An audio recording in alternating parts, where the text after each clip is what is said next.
it might not be something that needs a lot of intensive attention. You know, it might be something that doesn't have to be addressed through these conventional means. All right. And next question: how do you see a plan? What's the exact plan?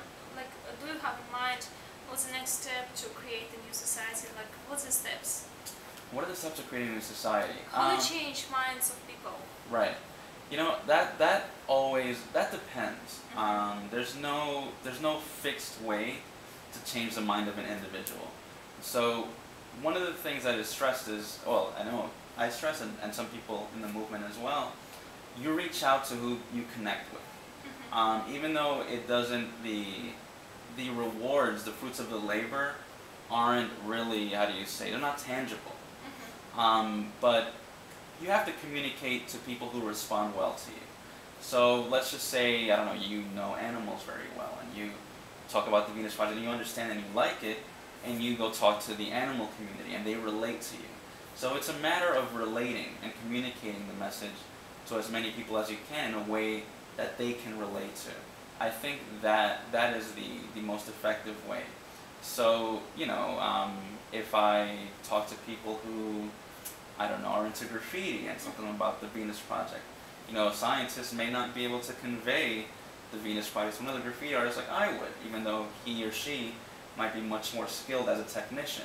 So that's kind of what's important, is finding who your quote-unquote market is, or who the people are that relate to you. You know, sometimes people who come from poverty understand that community much more than people who simply study it from a textbook perspective, or who learn from other quote-unquote experts. And those people who come from that background will better relate the information because they relate to them on a more personal and emotional level. So I think the most effective way to communicate to people is when individuals find that group of people who they relate to. So it's not one set answer. It's kind of like, it's a lot of little individual answers. And that way you communicate to the most people, I feel, than just using something formulated. And how many members they have? How many activists? Like, if you will see, like, in the world Okay. wide. Okay. Yes. Well, I think that's a tough number. The reason we can't specify so much. Well, I'll start with this. I think logged on to the global website are about 500,000 globally. Yeah. Okay. So generally, people, when they see something they feel emotionally moved by, at that moment they're like, yeah, I want to do it. I want to get involved. And they go and they log in. It's like, okay, what are we going to do next? And out of those people, some people stay and they communicate for a while. And then out of those people, the number gets even less, people who really understand and know, and they didn't lose the motivation to still continue forward, even though things don't seem to progress so quickly. So, I mean, to give you a specific number, I can't give you one, but I would say that it's definitely, you know, a fraction of what are the people that logged in to the global chapter now. Given the fact that at times I communicate with people at random occasions, whether it be at a supermarket or amongst friends, and I tell them about the movement, and they say, oh yeah, I saw that movie. And you know, one of my friends was like, oh yeah, I had a movie night at my house and I showed some friends. So the thing is, even though we have 500,000 people logged in, there might be many more people who are emotionally turned on by that movie, and showed it to people without logging in, and maybe have no idea about that website, or maybe didn't even bother, but just took the time to do it on their own. And even people who are, I would say, saying that what we're doing is quote-unquote a bad thing, it's still publicity for the movement. So for all those organizations who are sitting here just talking about how we're bad and how this is not a good idea, and you know, beware of the machines and technology, it's still an indirect publicity, or it can serve as that. So, you know, to give you specific numbers, I really can't give them to you. Even with the, there's a sub chapter here in New York City, and we communicate via Google Groups. So we have this email listserv, and there's about 100 people on it, and out of those people, maybe about 20 show up to the meetings, between 10 and 20. Now, does that mean that only 10 or 20 people are active? Probably not. I'm sure people are at least reading, and that makes a difference as well. Some people are maybe not socially into meeting, but take their own initiatives and are doing things without reporting. Oh. So it's very hard to say. And so I even don't ask you how many countries involved, because it's also hard to say, or Right. you can answer me that. No. I think I could. I just don't remember. But yeah. How many countries are involved? I don't remember, to be honest with you. All right. Yeah. So and that I just seen that from Russia it's also exists some activists members. Yes. So how do you communicate very close with?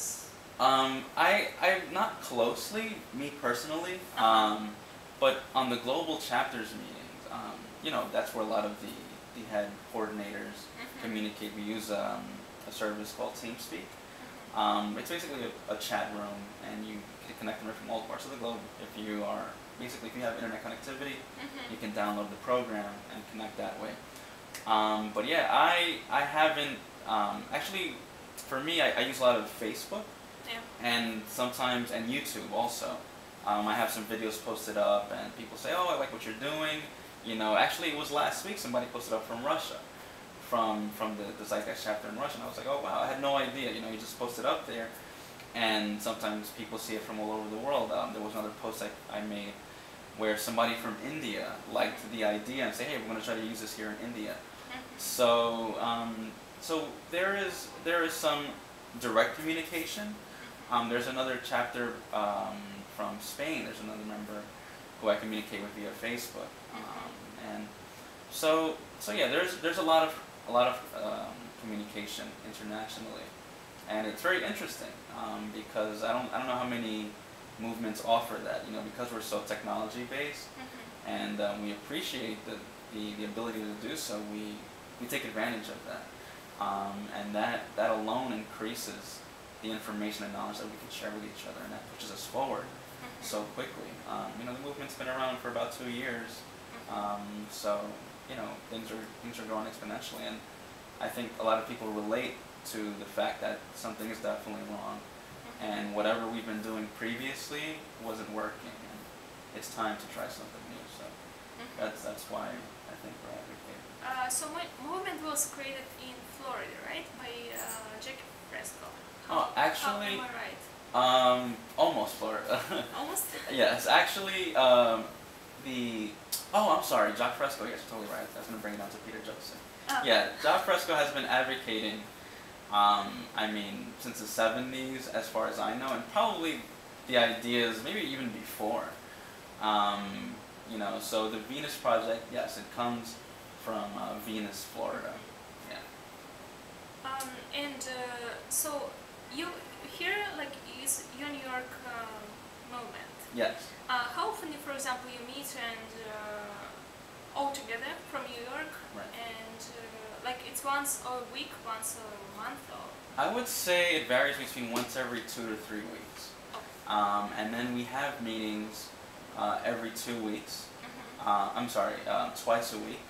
We have a Sunday slot and a Wednesday slot. So sometimes, maybe a weekend works for you, but not for the other person. So we have that flexibility. If people can join on another day, we meet up on TeamSpeak. Even if we can't meet physically, we have that. And also I heard about Z-Day, which happened every 15th of March. What's the difference between every meeting usual and Z-Day? Well, Z-Day is supposed to be, it's happening at the same time all over the world. Okay, so that's the biggest difference, is that this isn't just a small chapter or sub-chapter meeting. It's the chapters getting organized and having an event to create awareness in their communities, and it's happening all over the globe at the same time, or around within that 1, 2 day, 3 day range. So it's kind of like, it's a big step forward as far as those numbers that we reach out to people, because it happens in 1 day. So the idea is that maybe the press gets on the same day and creates that buzz. So it's all a big mini movement, if you will, a big project that happens